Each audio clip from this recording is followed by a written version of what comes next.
Մենք այսօր այստեղ ենք պահանջելու Հայաստանի Հանրապետության վարչապետի աթոռը զբաղեցնող անձին վերջ տալ Զանգովի արդարադատությանը,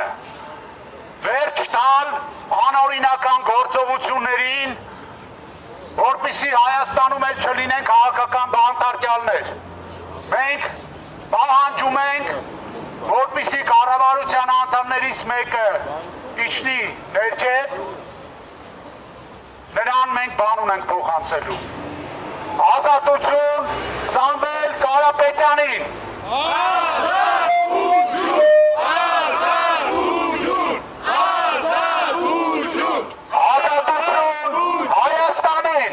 Ազատություն, ազատություն, ազատություն, ազատություն, Ժողովուրդ ջան, մենք այսօր գտնվում ենք մի այնպիսի իրավիճակում, որ Հայաստանի Հանրապետություն ամեն ինչ որոշվում է ոչ թե օրենքի շրջանակներում, այլ մի մարդու կամայական որոշումների արդյունքում։ Հայաստանի Հանրապետության բանտերը լեփլեցուն են քաղաքական բանտարկյալներով։ Շատերը գտնվում են տնային կալանքի տակ։ Ու այս ամենը խոսում է մի բանի մասին, որ Հայաստանի Հանրապետության գործող վարչապետ Նիկոլ Փաշինյանը բացառապես գործում է իր վախի շրջանակներում եւ վախենալով մարդկանցից, վախենալով իր աթոռը կորցնելուց, փորձում է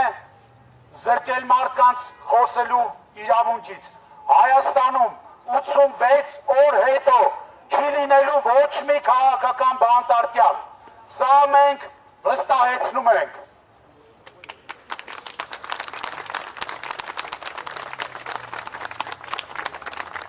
Հունիսի 8-ից հետո Հայաստանի քաղաքացիները ապրելու են ուշեղ Հայաստանում, որտեղ հարգված է լինելու մարդու հիմնարար բոլոր իրավունքները, որտեղ մարդիկ չեն դատապարտվելու իրենց կարծիքը արտահայտելու համար, որտեղ ոչ ոք իրավունք չի ունենալու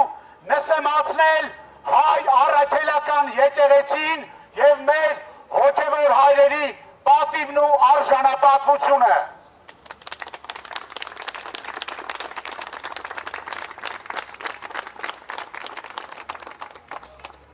Ուզում եմ մեկ անգամ եւս ֆիքսենք, որ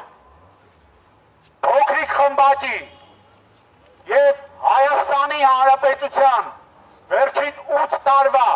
դառը իրականության պատմությանը մնացել է ընդամենը 86 օր։